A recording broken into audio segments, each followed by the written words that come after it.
Hello friends, मैं हूं सची वाजपेयी। आप देख रहे हैं 1000 फ्रीक्वेंटली आस्क्ड क्वेश्चन की वीडियो सीरीज। ये वीडियो सीरीज नंबर 7 है और इसमें पूछे जाने वाले इंक्लूड किए जाने वाले सारे क्वेश्चन एनएनएच, सीएचओ, ईएसआई सबके लिए बहुत ही इंपॉर्टेंट है और ये सारे क्वेश्चन सारे एग्जाम में ही फ्रीक्वेंटली पूछे जाते हैं। तो आपने चैनल को अभी तक सब्सक्राइब नहीं किया तो चैनल को सब्सक्राइब करके नोटिफिकेशन के आइकॉन को जरूर प्रेस कर लेना, जिससे अपलोड होने वाले सारे वीडियो के नोटिफिकेशन आपको समय से मिले। और वीडियो को लाइक करके अपने दोस्तों के साथ इसको शेयर जरूर कर लेना। तो चलिए चलते हैं अपने क्वेश्चन की सीरीज में। तो इसमें जो फर्स्ट क्वेश्चन पूछा गया है उसमें पूछा गया है कि which infection is not transmitted by droplet infection. इसमें से कौन सा इन्फेक्शन ऐसा है जो ड्रॉपलेट इन्फेक्शन से नहीं फैलता है। तो इसमें ऑप्शन में दिया गया है कोविड-19, पोलियो, मीजल्स और ट्यूबरक्लोसिस। तो आप सबको ही पता है कोविड-19 भी ड्रॉपलेट से फैलता है, मीजल्स भी ड्रॉपलेट से फैलता है और ट्यूबरक्लोसिस ये भी ड्रॉपलेट इन्फेक्शन से फैलता है। तो यहाँ पे जो पोलियो है वो ड्रॉपलेट इन्फेक्शन से नहीं फैलता, क्योंकि जो पोलियो है वो फीकल ओरल रूट से फैलता है। इसलिए यहाँ का जो राइट आंसर है पोलियो है। यहाँ पे देख सकते हैं आप पोलियो की स्प्रेड साइकिल। तो पोलियो जो है फीकल ओरल रूट से फैलता है।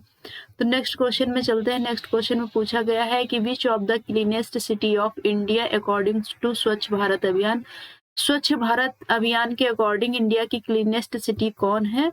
तो इसके ऑप्शन में दिया गया है भोपाल, इंदौर, ग्वालियर, बेंगलुरु। तो इसमें जो क्लीनेस्ट सिटी इंडिया की है वो लगातार 4-5 सालों से इंदौर ही है। इसको क्लीनेस्ट सिटी ऑफ इंडिया का अवार्ड मिला हुआ है। नेक्स्ट क्वेश्चन में पूछा गया है कि which hepatitis known as post transfusional hepatitis.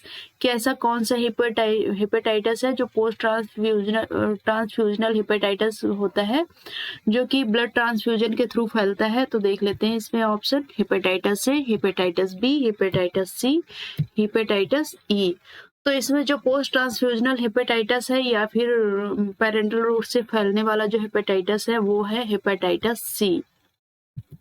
यहाँ पे इमेज में देख सकते हैं कि हेपेटाइटिस सी के फैलने का जो रूट है वो इंटरनल रूट है, इसलिए यहाँ का जो राइट ऑप्शन है वो हेपेटाइटिस सी है। नेक्स्ट क्वेश्चन में पूछा गया है कि fat soluble vitamin all except. Fat soluble vitamin कौन कौन सी है किसको छोड़ के। तो ऑप्शन में दिया गया है vitamin A, vitamin D, vitamin C और विटामिन ई। तो आप सबको पता है यहाँ का राइट आंसर है वो सी होगा, क्योंकि जो विटामिन सी है वो फैट सोल्यूबल नहीं वाटर सोल्यूबल विटामिन है। तो यहाँ पे एक चार्ट हमने दिया है, आप देख सकते हैं कि कौन कौन सी विटामिन फैट सोल्यूबल है, कौन सी विटामिन वाटर सोल्यूबल है। तो आप इसको भी देख सकते हैं। नेक्स्ट क्वेश्चन में पूछा गया है कि major factor influencing an individual blood pressure are all except. जो एक इंडिविजुअल को ब्लड प्रेशर जो अफेक्टेड करते हैं उसमें से मेजर फैक्टर कौन कौन से हैं। Stroke volume, Venus return, heart rate, normal body weight. तो जो ब्लड प्रेशर को इन्फ्लुएंस करेंगे उसमें स्ट्रोक वॉल्यूम जैसे होगी उस तरह से ब्लड प्रेशर भी इन्फ्लुएंस अफेक्टेड होगा, और वेनस रिटर्न से भी जो ब्लड प्रेशर है वो अफेक्टेड होगा। हार्ट रेट से भी होगा। जो नॉर्मल बॉडी वेट है वो ब्लड प्रेशर पे कोई भी इफेक्ट नहीं डालता है। यहाँ पे कुछ और भी फैक्टर हैं ब्लड प्रेशर को अफेक्टेड करने वाले, आप उनको भी देख सकते हैं। नेक्स्ट क्वेश्चन में पूछा गया है the drug administered to promote uterine contraction are. Uterine contraction को बढ़ाने के लिए कौन सी ड्रग दी जाती है। ये ऑप्स ऑर्गेनिक का क्वेश्चन है और बहुत ही इंपॉर्टेंट क्वेश्चन है। और अगर आप हॉस्पिटल सेक्टर में काम करते हैं तो आपको पता होगा यही ड्रग यूज की जाती है यूटेराइन कॉन्ट्रैक्शन को बढ़ाने के लिए। तो इसके ऑप्शन में देख लेते हैं ऑक्सीटोसिन, इर्गोमेट्रिन, मीसोप्रोस्टोल, डुगोडेलिन। तो आपको इन सब के फंक्शन पता होंगे। इन सब के फंक्शन क्या क्या है, अगर नहीं पता है तो हमारी वेबसाइट पर विजिट करके हम इसका लिंक डिस्क्रिप्शन पे कुछ ही दिनों में अपलोड कर देंगे। अगर आप इस वीडियो को अपलोड होने के 6-7 दिन बाद देख रहे हैं तो आपको वहाँ पे अपडेशन मिल जाएगी। तो यहाँ का जो राइट आंसर है वो ऑक्सीटोसिन है। यहाँ पे ऑक्सीटोसिन के जो फंक्शन है वो आप देख सकते हैं कि ऑक्सीटोसिन जो हार्मोन है वो पिट्यूटरी ग्लैंड से सीक्रेट होता है और ये रिप्रोडक्शन में, चाइल्ड बर्थ में, लैक्टेशन में और सोशल इंटरेक्शन में ये मेजर रोल प्ले करता है। ऑक्सीटोसिन है जो ह्यूमंस और एनिमल्स में दोनों में लेवर को एक्सीलरेट करने के लिए यूज किया जाता है, हेल्पफुल होता है। और ये यूटेराइन इंड्यूस को रिदमिक कॉन्ट्रैक्शन को बढ़ाने के लिए वो यूज होता है in certain animal, specially form animal in use to achieve milk let down, जो जिन जानवरों को इंजेक्शन लगा के उनसे मिल्क प्रोड्यूस किया जाता है तो उनको भी उस समय ऑक्सीटोसिन हार्मोन ही लगाया जाता है। लेकिन यहाँ पे ये याद रखने वाली बात है कि जो ऑक्सीटोसिन हार्मोन है वो फीमेल हार्मोन है और ये मेल में जाते ही इनफर्टिलिटी इम्पोटेंसी के कॉज को प्रोड्यूस करता है। इसलिए जिन जानवरों में इस इंजेक्शन को देके मिल्क प्रोड्यूस किया जाता है वो मिल्क बहुत ही मेल के लिए कार्सिनोजेनिक होता है और हार्मफुल होता है। और यहाँ पे आप देख सकते हैं कि जो हमने चार्ट दिया है ऑक्सीटोसिन के और भी फंक्शन आप पढ़ सकते हैं। फिर नेक्स्ट क्वेश्चन में दिया गया है appropriate medication to treat an anginal attack is, anginal attack को ट्रीट करने के लिए अप्रोप्रिएट मेडिसिन कौन सी होती है। इसके ऑप्शन में बताया गया है प्रोपानोलोल, नेडोलॉल, एटिनोलॉल, नाइट्रोग्लिसरीन। तो यहाँ का जो राइट आंसर है वो नाइट्रोग्लिसरीन है। नाइट्रोग्लिसरीन को एनटीजी नाम से जानते हैं और इसको सबलिंगुअल देते हैं, टंग के नीचे इसको रख के देते हैं अगर एंजाइनल अटैक शुरू हो रहा हो। तो यहाँ पे देखते हैं एंजाइनल डिस्कम्फर्ट या एंटीसिपेशन ऑफ एंजाइना बढ़ता है तो यूज आप नाइट्रोग्लिसरीन करते हैं। नाइट्रोग्लिसरीन के यूज से ब्लड प्रेशर रिलैक्स हो जाती है, ब्लड वेसल्स रिलैक्स हो जाती हैं और ब्लड वेसल्स के रिलैक्स होने से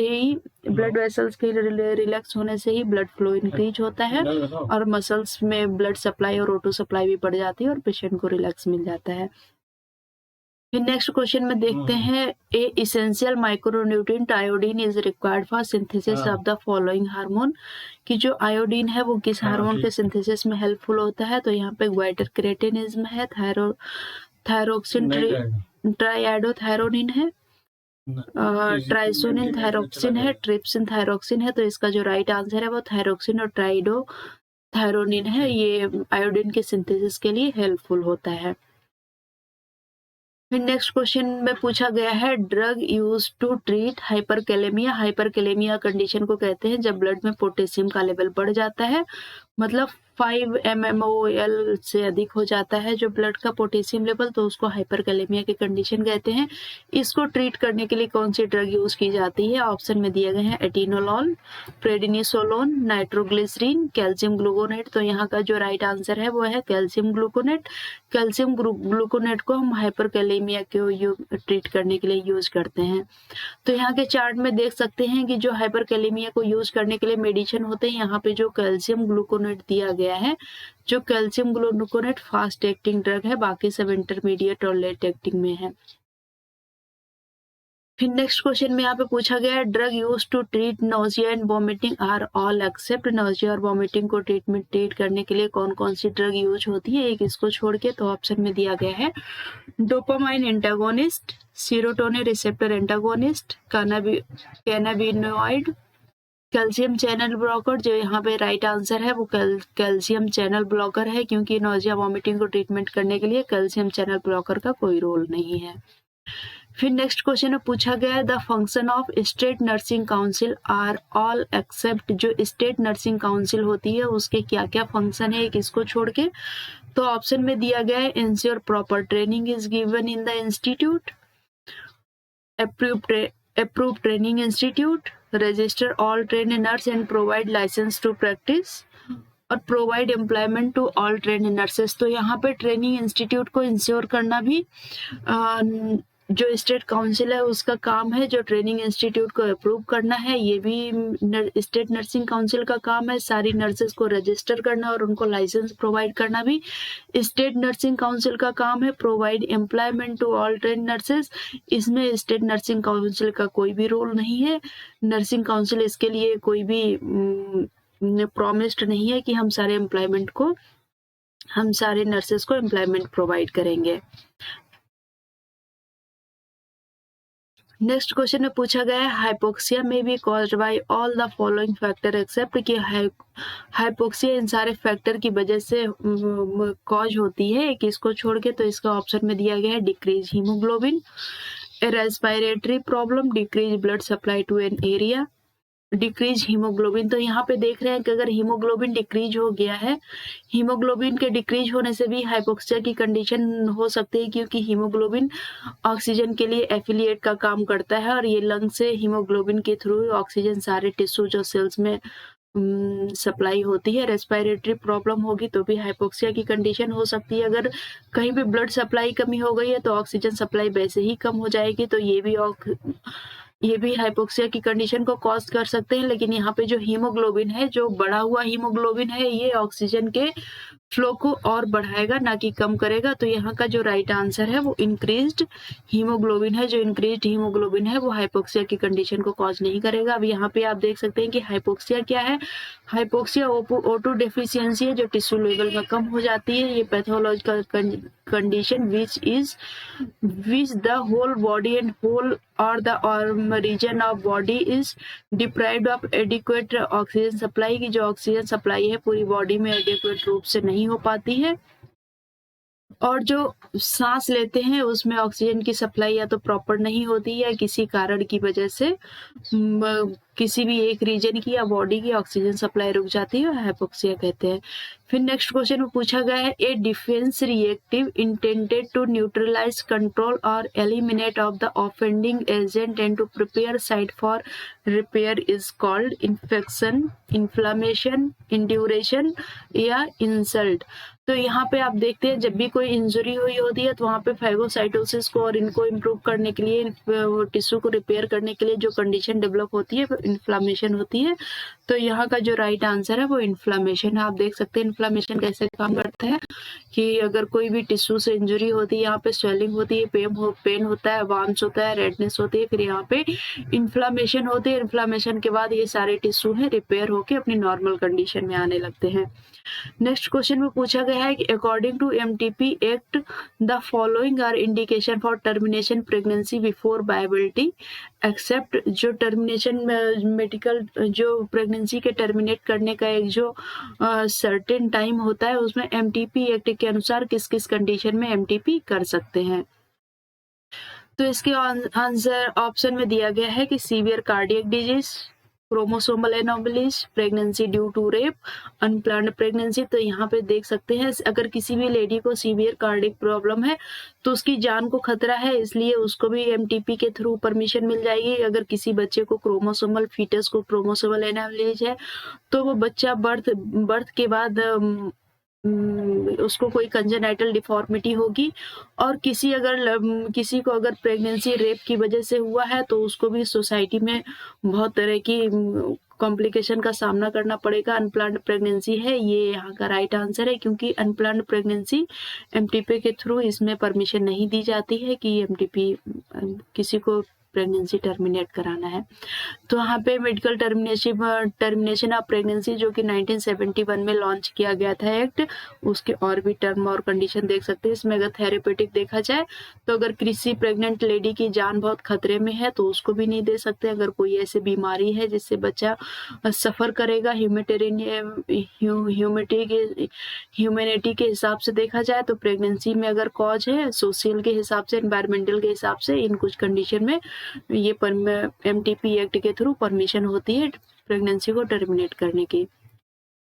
फिर नेक्स्ट क्वेश्चन में पूछा गया है केमिकल दैट रिड्यूस और इनहिबिट द ट्रांसमिशन और परसेप्शन ऑफ पेन, कि ऐसा कौन सा केमिकल है जो दर्द के परसेप्शन को, पेन के परसेप्शन को कम कर सकता है, रोक भी सकता है। तो यहाँ पे है प्रोस्टाग्लैंडिन, ल्यूकोट्राइन्स, इंडोर्फिन और सीरोटोनिन। तो यहाँ का जो राइट आंसर है वो इंडोर्फिन है। इंडोर्फिन एक ऐसा केमिकल है जो ब्रेन में ऐसे रिलीज होता है कि किसी को पेन का परसेप्शन कम भी हो सकता है या बिल्कुल फील नहीं हो सकता। अगर इंडोर्फिन का जो लेवल है वो अगर ज्यादा सीक्रेट हो रहा है तो बहुत ही चीयरफुल और हैप्पीनेस फीलिंग होती है, इसलिए यहाँ का जो राइट आंसर है वो इंडोर्फिन है। यहाँ पे देख सकते हैं आप इंडोर्फिन के कुछ कैरेक्टरिस्टिक, ये कैसे इस इंडोर्फिन की वजह से जिस पर्सन में जिस लेवल का एंडोर्फिन होगा उसी लेवल से ये डिसाइड होता है कि किसी पर्सन टू पर्सन में जो पेन का परसेप्शन है किसी में कम हो सकता है और किसी में ज्यादा हो सकता है। ये सब कुछ एंडोर्फिन्स की वजह से होता है।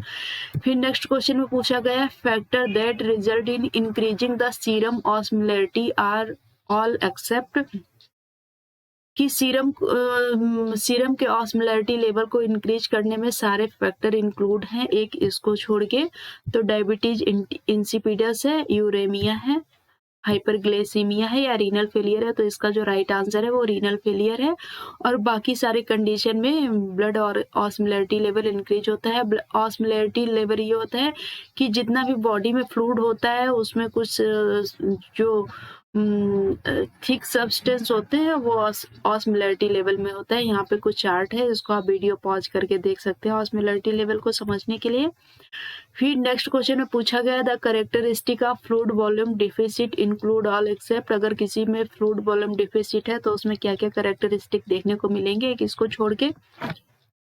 तो डिक्रीज स्किन टर्गर होगा, पोस्टनेटल हाइपोटेंशन होगा, इंक्रीज टेम्परेचर होगा या इंक्रीज्ड आईसीपी होगा। तो यहाँ पे जो है अगर फ्लूइड किसी का फ्लूइड वॉल्यूम कम है तो स्किन टर्गर है वो भी डिक्रीज हो जाएगा, स्किन सुकड़ी सुकड़ी से हो जाएगी। और पोस्टनेटल हाइपोटेंशन भी हो जाएगा क्योंकि अगर ब्लड वॉल्यूम कम है तो अगर फ्लूइड वॉल्यूम कम है तो ब्लड वॉल्यूम भी कम होगा, ब्लड वॉल्यूम कम होगा तो हाइपोटेंशन बढ़ेगा और उस पेशेंट को फीवर भी आ सकता है। लेकिन इंक्रीज्ड आईसीपी होता है वो फ्लूइड के ओवरलोडेड कंडीशन की वजह से होता है। तो यहाँ का जो राइट आंसर है वो इंक्रीज्ड आईसीपी है। तो यहाँ पे आप चार्ट देख सकते हैं जो फ्लूइड वॉल्यूम डिफिशिएट है जिसको हाइपोवोलेमिया या आइसोटोसिन डिहाइड्रेशन कहते हैं, इसके और भी सिम्टम्स आप देख सकते हैं। नेक्स्ट क्वेश्चन में पूछा गया है the systematic complication of intravenous therapy include all except. जो इंट्रावेनस थेरेपी के जो कॉम्प्लिकेशन में सिस्टमेटिक कॉम्प्लिकेशन है इनमें ये सभी होते हैं किसको छोड़ के। तो फ्लूइड ओवरलोड होता है, ईयर एम्बोलिज्म होता है, इन्फेक्शन होता है और इन्फिल्ट्रेशन होता है। तो यहाँ का जो राइट ऑप्शन है वो इन्फिल्ट्रेशन है, ये सिस्टमेटिक कॉम्प्लिकेशन में नहीं आता है। तो यहाँ पे आप देख सकते हैं कुछ लोकल कॉम्प्लिकेशन होते हैं, कुछ सिस्टमेटिक कॉम्प्लिकेशन होते हैं। लोकल कॉम्प्लिकेशन होते हैं कि जहाँ पे आईवी कैन्युला लगा हुआ है वहीं आसपास दिखने वाले जो कॉम्प्लिकेशन होते हैं वो। और सिस्टमेटिक कॉम्प्लिकेशन होते हैं जो ब्लड सर्कुलेटरी लेवल में और बॉडी के और भी फंक्शन में देखे जाते हैं, उसको सिस्टमेटिक कॉम्प्लिकेशन कहते हैं। फिर नेक्स्ट क्वेश्चन में देखेंगे alopecia is commonly seen after which drug therapy. कौन सी ड्रग थेरेपी ऐसी है जिसमें एलोपेशिया देखने को मिलती है। एलोपेशिया कहते हैं गंजापन को, कि कौन सी ऐसी मेडिसिन है जिसको लेने से एलोपेशिया कॉज होता है। तो इसके ऑप्शन में दिया गया है एंटीबायोटिक थेरेपी, कीमोथेरेपी, रेडियोथेरेपी और एंटीसाइकोटिक थेरेपी। तो यहाँ का जो राइट ऑप्शन है वो कीमोथेरेपी है क्योंकि कीमोथेरेपी लेने में एलोपेशिया कॉज होता है। तो यहाँ पे आप देख रहे हैं कि अगर किसी को कोई कीमोथेरेपी लेगा तो एलोपेशिया के सिम्टम्स में उसे इस तरह के सिम्टम दिखेंगे। फिर नेक्स्ट क्वेश्चन में पूछा गया है What should be done to decontaminate the article used in labor room to conduct delivery। कि लेबर रूम में डिलीवरी को कंडक्ट करने के लिए जो हम आर्टिकल्स को डिकंटामिनेट करते हैं उसके लिए क्या करना होता है। तो यहाँ पे है wash with detergent and water, place in 0.5% chlorine solution 10 minute, place in 0.5% chlorine solution for 60 minute, wash with tap water. तो यहाँ पे जो डिलीवरी रूम में लेबर रूम में यूज होने वाले इंस्ट्रूमेंट है उनको डिटर्जेंट सोप से वाटर से साफ करेंगे या 0.5% क्लोरीन सॉल्यूशन में 10% तक उनको रखेंगे, 10% तक इंस्ट्रूमेंट को रखेंगे या 10 मिनट तक रखेंगे या फिर 60 मिनट तक रखेंगे या फिर ऐसे ही टैप वाटर से उनको वॉश करेंगे। तो यहाँ का जो राइट ऑप्शन है वो है place in 0.5% chlorine solution for 10 minute. 10 minute तक 0.5% के क्लोरीन सॉल्यूशन में इंस्ट्रूमेंट को टैप वाटर से धोने के बाद इंस्ट्रूमेंट को डाल के रखेंगे। ऐसे ही गंदे इंस्ट्रूमेंट नहीं डालेंगे, पहले इंस्ट्रूमेंट को डिटर्जेंट सोप से या वाटर से ऐसे टैप वाटर से धो के फिर उनको 0.5% क्लोरीन सॉल्यूशन में डालेंगे। तो ये थे हमारे इस सीरीज के 20 क्वेश्चन। आपको अगर वीडियो पसंद आया हो तो वीडियो को लाइक करके अपने फ्रेंड्स के साथ शेयर जरूर करिए। चैनल को सब्सक्राइब करके नोटिफिकेशन के आइकॉन को प्रेस करके रखना जिससे आने वाले वीडियो के नोटिफिकेशन आपको समय से मिले। थैंक यू सो मच, मिलते हैं फिर अगले वीडियो में।